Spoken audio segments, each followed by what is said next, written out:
Shalom teman-teman semua. Di video ini kita akan belajar tentang rantai makanan. Teman-teman, kita harus tahu dulu apa sih rantai makanan itu. Rantai makanan adalah urutan perpindahan makanan dari produsen ke konsumen. Setiap makhluk hidup membutuhkan makanan untuk hidup. Contoh sederhananya rumput, belalang, katak, ular, dan seterusnya. Teman-teman, kita masuk dalam komponen-komponen yang ada dalam rantai makanan. Yang pertama ada produsen. Produsen adalah makhluk hidup yang dapat membuat makanan sendiri. Kebanyakan tumbuhan adalah produsen. Proses pembuatan makanan disebut fotosintesis. Tumbuhan bisa membuat makanan sendiri dari sinar matahari, air, dan udara. Proses ini disebut sebagai fotosintesis. Tumbuhan adalah awal dari setiap rantai makanan. Yang kedua, ada konsumen. Konsumen adalah makhluk hidup yang tidak bisa membuat makanan sendiri. Konsumen ini dibagi menjadi 3 bagian. Yang pertama ada konsumen tingkat 1 atau herbivora. Ia adalah pemakan tumbuhan. Yang kedua ada konsumen tingkat 2 atau karnivora. Ia adalah pemakan daging. Dan yang terakhir ada konsumen tingkat 3 atau omnivora. Ia adalah pemakan segalanya. Dan yang terakhir ada pengurai.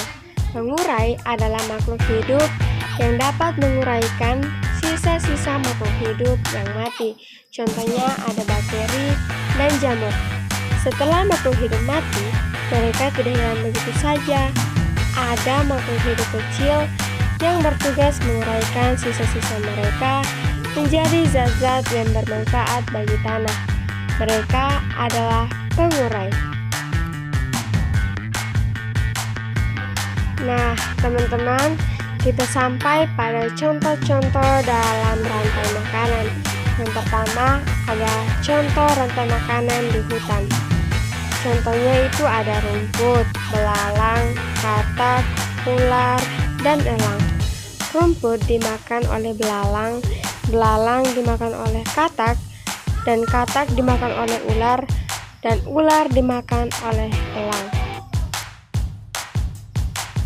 Yang berikut ada contoh rantai makanan di laut. Ada fitoplankton, zooplankton, ikan kecil, ikan besar, dan paus. Fitoplankton adalah tumbuhan kecil yang menjadi makanan zooplankton. Zooplankton kemudian dimakan oleh ikan kecil, dan ikan kecil dimakan oleh ikan besar, dan ikan besar dimakan oleh paus. Nah, teman-teman, kita juga harus tahu bahwa setiap makhluk hidup saling bergantung. Jadi, jika kita merusak alam, maka keseimbangan rantai makanan akan terganggu pula. Dan itu adalah salah satu bentuk bahwa kita peduli dengan alam kita. Nah, teman-teman, kita sampai pada bagian kesimpulan. Jadi, kesimpulannya adalah rantai makanan adalah proses perpindahan makanan dari produsen ke konsumen. Setiap makhluk hidup memiliki peran penting dalam setiap rantai makanan. Jadi, teman-teman, kita telah belajar tentang banyak hal dalam rantai makanan. Setiap makhluk hidup memiliki peranannya masing-masing. Mari kita jaga alam kita agar rantai makanan tetap seimbang.